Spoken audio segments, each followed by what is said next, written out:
To tondi lisusu nzambe tata na nkolo na biso Yesu po na ngolu kitoko nkola pesi biso po to continuer malakisi na biso o tozolobela sur la famille. Tika nzambe apambola yo mutozolanda biso na chaîne na biso YouTube o ezali Mayuko la parole de Dieu simplifiée. Mayuko la parole de Dieu simplifiée.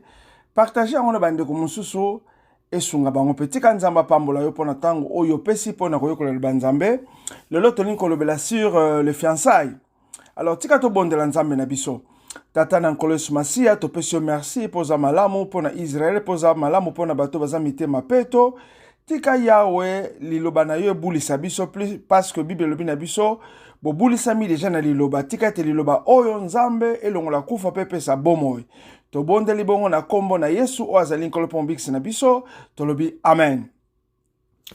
Na pokwa lelo tozolobela sur les fiançailles. En tout cas mo oyo wuti na mo latin oyo balobi confier. Donc liko lakisa lokola confier à. Donc on se confie et pas ya mutu moko eza lokola déclaration moko boy osali oyo et comme mabino peut-être na mariage. Alors bref fiançailles ezali période oyo batumi balé ba lukaka ba yeba na mwa muke elenge mwasi to elenge mobali. Alors ezali moment oyo ba luka ba se découvrir ba yeba na un peu caractère ba yeba na mwa habitude ba yeba na pe ba culture pe ba yeba na pe mwa ba comportement. Donc enfin eza moment oyo batumi balé elenge mwasi to mobali baza ko s'examiner ba yeba na bizaleli po batala soki bakoko sala nzela ensemble. Bible lobi na biso soki batumi balé ba yokanite bakoko sala nzela ensemble te. Alors faut batu ba yokana. Alors pona koloba malamu esengi to yeba malamu te fiançailles c'est eza encore mariage te. Eza nanu mariage te. Donc makambo nyonso ko arriver pona ko panza fiançailles wana. Alors ce qui les kambo est arrivé, donc mon côté à en vouloir moussous. Parce que comme on a beaucoup melina moutou pendant une année, pendant 2 ans, tant à mon que moyen à renoncer à comme victime, bah comme qu'on publie un peu partout dans le monde. Kazamabe, Alexis Mona Batoulé, à Salibo. Étape à fiançailles, ils ont un mariage. Ils ont tant oyo, Batoumi balé, ba yekon lanaka bizaleli. Alors, ce qu'on t'a na Bible, dans le Matthieu, chapitre 1er, kobanda verset 18, qui est dans verset 19, au na o etali Joseph tata na Yesu. Bible zotali sabiso te bazala ki ba fiancé. Alors, mais Joseph a kamwe mutonga na simbite. Mutonga na yebi nzoto te, ndenge ni na yako kosela nga zemi. Ndenge ni na koma na zemi. Bible lobi na biso na verset 19, Joseph s'est préparé de rompre secrètement avec elle. Donc Joseph alinga kita sambusa ye azale ko bongama ko pardon ko bongama po akabwana na mwana mwasi akozwa zeme ya yebesike witite. Donc soki nzamba yakate Joseph alinga ki jamais ko vivre na mari. Mais nkola tindi ange na ye po na ko biseke ndima ye na eta oyo na zeme oyo. Mais alors lelo biso ba chrétien lelo normalement na pensée à nzambe soki nanu bobalanite na pensée à Bible boko koyeba na nzoto te. Mais lelo biso ba chrétien lelo to soki par makambo na sute. Do to sala kaka oyo motema na biso tindi biso to koyeba na biso nzoto ne bandeli kaka ya fiancé na biso kino pe to balanile to koma liboso ya sango to liboso ya pasteur to bimi lokola ba santu lokola ba inonsa lokola ba ebili kambuté. Alors yango moni babilo kemele ebele ememaka ba divorce. Alors na lingina lobela biso l'une des meilleures façons de faire un choix.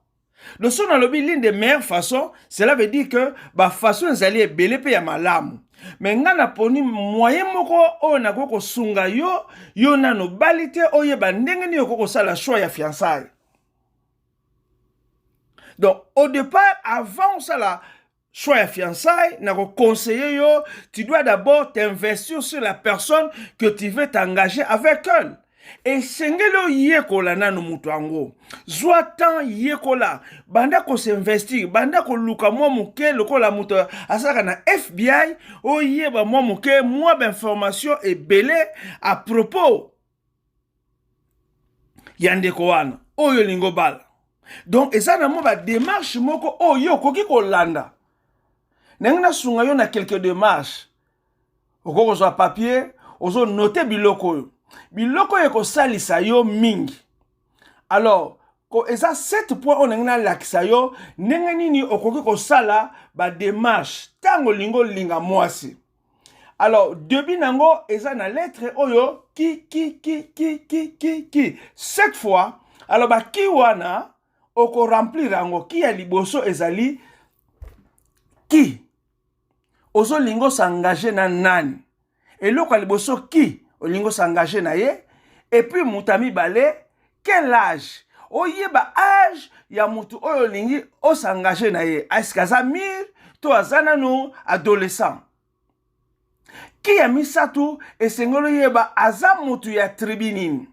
Toko ye kolana se o comprendre pourquoi biloko na zoloba. Et puis, qui ya mine, qui est son père, qui est mitano, qui est sa mère. Et puis, il y a 6e ezali, quel est son niveau d'étude? Et c'est que malamu oye bape niveau d'étude. Les msolo ba ah bon so mtatanga tazana droit libala te. Non, malamu na yebi niveau d'étude ne sana se na bali yo na ndengwana so na lingi na ede yo niveau mata toko matisango. Mais malamu na yeba niveau nini yo sana ngo po niveau et déterminera pe ba raisonnement ya basi. Alors, qui a souka, ezali, qu'est-ce qu'elle fait? Moi, c'est un lingo bala à salakanini. Bi le konde onazo bisawe eza clé. Eza yango ya souka te eza spécialité, mais ce qu'on sali démarche oyo, eko ko sunga yo na ko sala choix moko ya mwa malamu. Boko tuna est-ce que ça vraiment important? Babiloko nyonso ba dete ya pamba. Parce que biso totalaka beauté. Mais Bible lobi na biso beauté ekosaka. Beauté ekosaka. Mais moi so ya bien pour nous rejoyer Bible lobi na mokanda ya proverbe ezali ngolu, ezali faveur oyo nkola pesaka. Est-ce que biloko ni c'est important ba détail ya pampa monga na sina moni moi senanga ya kitoko ya pembe ya munene ya mwindu ya mukusi ya mulai? Est-ce que c'est important? Ngana ko peso réponse ezali oui. Pourquoi na ko peso réponse que ça oui? Et ça a 2 raisons majeures. On a le que ça oui. Pourquoi? Parce que ce qu'on y est collé moi si, ce qu'on y est bezanani, azana agini, azana tribunini, oye ba parent na ye, oye bi niveau na ye, surtout ba tribu, et 2 raisons majeures ezali. Premièrement, et qu'on facilite ba discussion na tango d'autres. Alors, tango zali mutabandundu obali mutabandundu oza mumbalo bali mumbala boyebani ba culture boyebani eloko ni basengaka, donc ekozala très facile pour d'autres wana eleka ndenge moko ya malamu. Alors réseau ami balé, c'est tout simplement pour éviter le si je savais. Réseau ami balé ou éviter loko babengi si je savais. Alors il y a un adage ivoirien au balobaka. Si tu prends les chemins de je m'en fous, tu vas te retrouver dans un village qu'on appelle si je savais. Donc, si tu prends les chemins, ah, je m'en fous. Mais un jour, tu vas te retrouver dans un village qu'on appelle si je savais. Donc, ezabilo kwa mikende konanga tata pe maman, tu es lenge, ezabilo kwa mike, mais ce qu'on néglige et qu'on pèse lobby. Parce que comment yo oza mokongo olobe ke no bala Mouchouaili. Tope oza mokongo olobe ke no bala Mongala. Oyebi ke bango balingaka bamboto, bambisu ya minene wana. Alors yo mokongo mesana likayabu.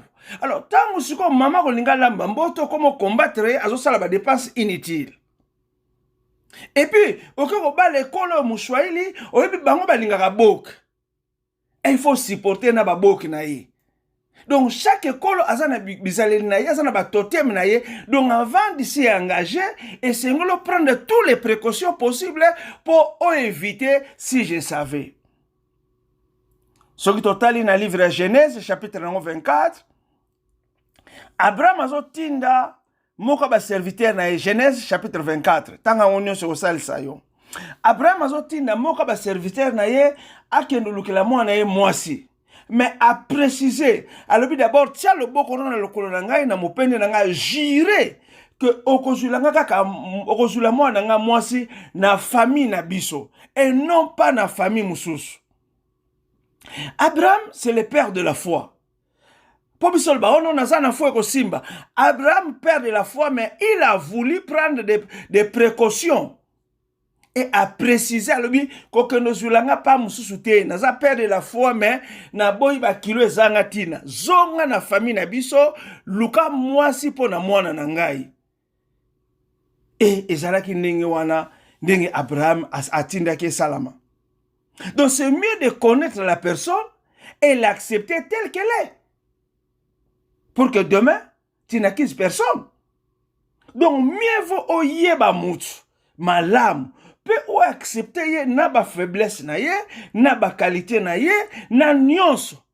Sinon, lobby e okoma o, moi so yo pesa kingai. D'ailleurs, kutu soki na ye baka. Pourquoi ba insista ki? C'est vrai, et ça n'a pas te belé, ba bombaka ba kashaka ba habitude na bango avant mariage. Donc avant mariage azo bomba ba habitude na ye. Bizalne muso abombi yango. Bobi pourquoi? C'est parce que alingi kaka joyeux. Alingi kaka joyeux. Et tant que joyeux, bo komi na ndako abimisi le vrai nature oyazalaka. Eza na basi mingi babomba bizaleli, eza pe na mibali mususu tanga azo linga mwasi, azo l'accès gentillesse, azo memele ba cadeau, azo sale ba don, azo sombele biloko, mais tango mwasi okota na ndako vraiment zela mukombosa zanga munkila. Donc nyonso na zala ko sala yo mama, ezala kaka po flatter yo. Basi mususu komi kitisa soumission moko na ebisi yo, donc nano mona te banda mukile banda. Azo longola papa chemise, azo sala boye, mais jour à kokota kaka na ndako. Po yebi ke Bible lobi muto akabelote wa sangisi, o nzamba sangisi, ayebi ke Bible lobi boye, Bible lobi boye, alors abimisi bizaleli. Alors pourquoi nazo te ya biloko yo e ko salisa biso to comprendre na mo muke musika. Tant to lobela divorce to komona. C'est vrai que divorce faut kangana no mwasi na mobali. Bongo simande yoko ko sala divorce. Non, eza na biloko ebele oyo koko mema divorce na vie ya couple. Même mensonge. Même ko finga mobali. Biloko mike to sala ka to mona ke eza na sens te, mais nyonso wana eza ko entraîner divorce. Eza infidélité.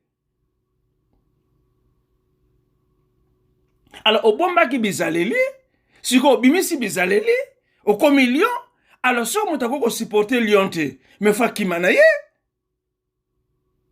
Bible na biso na mokanda Jérémie chapitre 17 verset 9, le cœur de l'homme est torturé par-dessus toutes choses. Et c'est seul Dieu qui connaît le cœur de l'homme. Motema mute gumba ma ekbomba mezana makambo ebele. Mo ye bezate. Kaka nzambe mutayebi ntima, mutema ya mutu. Nengna yebisa yo ndeko nanga, mariage eza voyage. Et boyebi eloko ni babengi voyage. Surtout ba oba sala voyage na ya makolo, a voyager peut-être 200 km, 300 km na makolo. Bato basala ba voyage à bateau, ba yebi ce que signifie le voyage. Bon pe basala ba voyage na nzela mutuka, ba yebi o ba bengi voyage. Na nzela voyage tang mususu, ba insuffisance ezalaka. Ko lemba pe ezalaka, sapatu pe ko koma pasi. O longola nanu, mariage ezandengo wana. Alors pendant voyage wana, nde oko découvrir mubalo na zana azapenza nan, c'est un démon, c'est un lima ou bien c'est moi sur naza azapenza Jézabel, to penza azapenza non, okoye bango à partir voyage wana bo sala. Alors yango na lingite risque oyo to échec oyo ngana zwa, échec oyo zwa, échec oyo zwa, échec biso to zwa baleki na biso o bazwa na sima na bana na biso ba commettre ba même bêtise. Yango ndeko na so bondela yo pona bolingo nzambe message oyo kabola ngo kokuti eloko te. Tindela ngo bato ebele po oko sauver milimo sans se rendre compte. Alors, ce que tu as dans mon canal Genèse, chapitre 28, comme dans le verset 1er qui dans le verset 7, tu as la voyage, où Jacob a sa na basinaï. Tu as Jacob a yibaki mapambole ya na ye, akimi na mboka na bango côté mususu, place noko na zalaki Laban, aki ko sala pa noko na ye, et puis noko na lingaka pese salaire en retour ya bana na ye. Jacob a sali basengi ba futo combien alobi nga na sepeli na cousine na ngai oyo Rachel. Bon tango asali tango ko ba pesi Rachel ba dribbler ye eza makamtolo bila lelote ba dribbler ba pesi Leya et puis après alobi non nga ningaki o ningi bo changer nga bi non coutume na biso yaya abalaka simaele kité leka kenda liboso te fo yaya kende bongo leka ya. Alors Jacob a travaillé encore 7 ans pour ba pesi leki.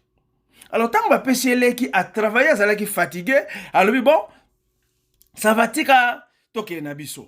Alors, abimi na ndenga mayele na mwasi na ye na bana na batu na ye na biloko na ye, abimi abandi voyage. Alors, tata bokilo na simata ngatika laki, abandi ko fouiller ba biloko na ye, et papa bokilo a découvrir que banzambe ne ya sambelaka, bazali susute, banzambe ne babungi. Alors, azalaki toucha bina. Mais ndenge nini mwana mobali oyo ameminga bana pe a se permettre amema banzambe na ngai. En tout cas, na Holanda ye. Alors, abongisi mampinga na ye pe abandi kolanda Jacob. Tango alandi amoni bango atelemisi bango lobi mais pourquoi salinga boy?